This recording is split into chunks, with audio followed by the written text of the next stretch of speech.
Hey guys, Negative9 here. How is it going, everybody? And welcome to another top 5 video. And today I'm going to be giving you my top 5 world bosses in Guild Wars 2. So Guild Wars 2 has always been known for its open world bosses and their next level style events.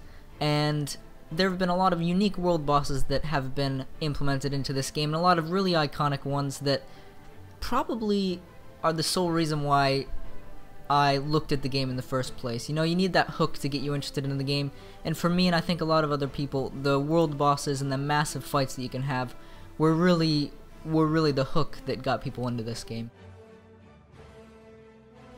Okay, so at number 5, we have the Shadow Behemoth.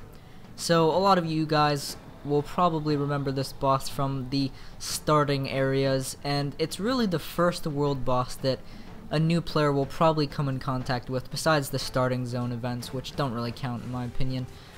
So yeah, this is probably the first world boss that you come in contact with, and it definitely was my first world boss in Guild Wars 2. I remember playing it all the way back in the betas. But the Shadow Behemoth is in the Godlost Swamp in Queensdale. It is around level 15, and I just love how this looks. It's just, the setting is really nice. It just pops out of the swamp, out of this like murky, creepy, scary looking swamp, and it's just, it really takes you unexpected, because I don't think there's really a countdown to the event, really. Now there is, because we have all these timers and stuff, but I remember playing the beta, just running through the swamp, and people were just sitting around camping it, just waiting for the boss, because that's all people cared about at the time. And I remember it just popping out unexpectedly, and I peed my pants right then and there, because it was so unexpected, and it really got me excited for what else would come in this game. That's why this is number 5. It's really the first one that you come in contact with, and it's one of the better ones just in terms of the excitement involved with it, in terms of doing it the first time.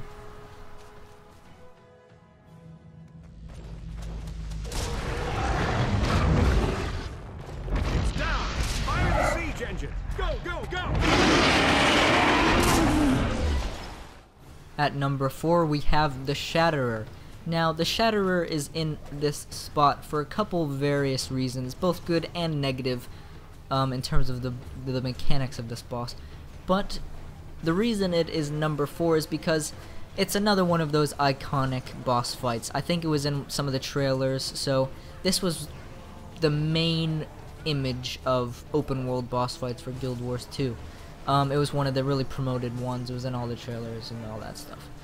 It was also in all the demo footage, I believe, at all the conventions and stuff. So before playing the game, this was the first world boss you probably saw, and it is the one that probably got me hooked into this game in the first place. I saw, oh snap, a huge purplish dragon. And I think it was actually rated in some magazines as like one of the coolest dragons in any video game or something like that. It has a really unique look to it.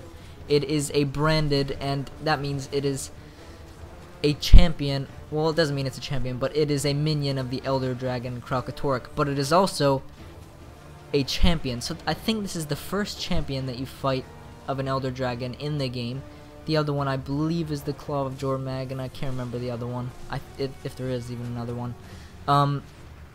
So yeah, that's the reason why it's here in a good way. But in a negative way, the boss fight, I think, is really underwhelming, and I think that could be said about a couple of the boss fights. I think they could have been done a little bit better and been made a little bit more difficult and more epic. Really, you just pop up there before the timer goes, and you just nerf it down real quick, really, and it's really underwhelming. But it's still an awesome model. It's still an epic fight. I mean, he flies in and he yells at you, and it's still a really awesome experience, and that is my number 4.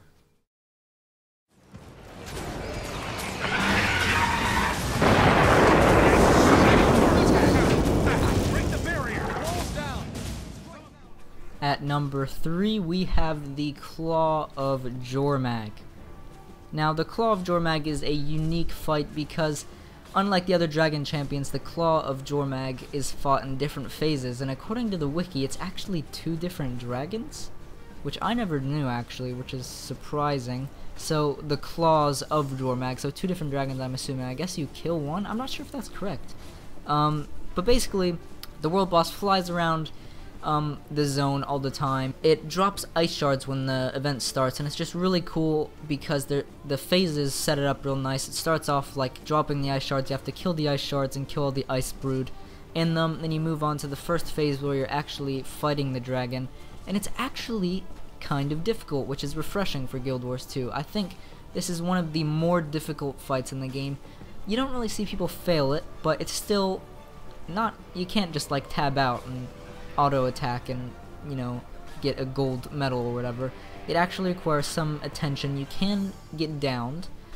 You'll probably get up. You probably won't die, but it is one of the more challenging fights, and in my opinion, it is the most complete of the boss fights in Guild Wars 2, because you still get the cool flying in at roaring and all that cool stuff. You still get the epicness, but you also get the difficulty and some interesting mechanics behind the fight. So that is why this is my number 3. Something in the water. Look, in the water. Brothers, sisters, ready yourselves. Cuddle is here.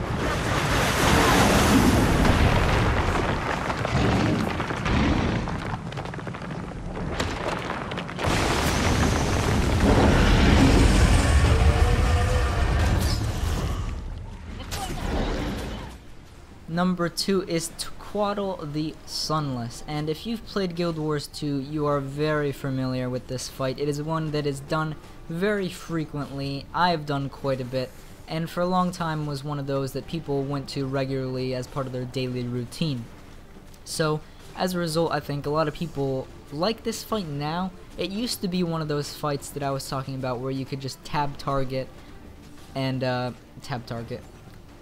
auto attack and tab out and just get a gold star. Now they've buffed it. They realized it was one of those fights that was lacking, and credit to ArenaNet, they went back and fixed content that had problems with it. So ever since it has evolved, according to the wiki, the attacks have become more elaborate. So the fight is a lot more difficult now. People actually fail this occasionally. It is not a guaranteed gold star. So that's the main reason I like it. It also has, of course, the vital element of epicness to it, where it jumps out of the water, it lands on the hill, and then it jumps down. And it was one of the more creepy fights because the dragon is like gross looking. It comes out of the water, which was awesome when I first saw it. Like a dragon in the water. What is this? That's not what dragons do. It took the fantasy idea of a dragon and changed it a little bit because it came out of the water, and I thought it was really cool. And that is why Cuddle the Sunless is my number 2. And finally, number 1 is the Evolved Jungle Worm. This event, this world boss, or world bosses, there's 3 worms, is the single most difficult world boss that has ever been in Guild Wars 2.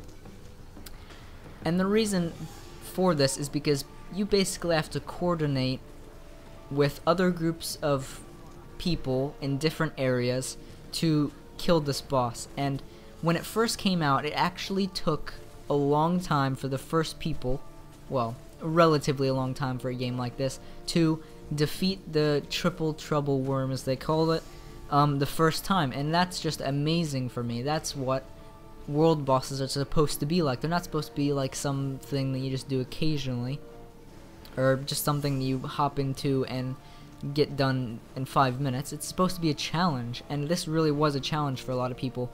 The first people that got it down, it was actually a real achievement. And the reason this boss was so difficult, various reasons. It's a chain. It's an event chain, so it takes a lot of time. First of all, you have to go through this event chain, do various things, do various lead-up events. One of the first events you do is just guarding somebody and taking them around and defending them as you complete certain tasks. But then you move on to the worm stage, and there are different groups at different worms. So depending on what's happening, you have to coordinate with other groups to burst these worms down when you can. And when you go on YouTube, there's actually not many videos of people completing it, and this was really awesome. I would really enjoy more events like this, because this is what world bosses are supposed to be like. They're supposed to be difficult, they're supposed to take a lot of time to complete, and they're supposed to be an achievement. You're supposed to be able to say, oh yeah, I've taken down the Triple Trouble worm. Maybe it's not as big a thing to say now, but maybe saying I was one of the first people to take it down. It should be an achievement, it should be something that you are proud of, and I sincerely hope that there are more events like this in Guild Wars 2 in the future. In Heart of Thorns, they've promised challenging group content, so let's hope that the Wyvern or whatever that fight is in Heart of Thorns that they've shown us is the first stage of more of these challenging group fights that you can do. So that's the end of this top 5 world bosses in Guild Wars 2. I hope you enjoyed. Leave your lists, your top 5 world bosses below. This is just my personal favorites, and obviously I was tuned more towards what was difficult and what was epic. So I've mixed those two together, and that is my top 5 list. Thanks for watching, guys, and I will see you guys next time.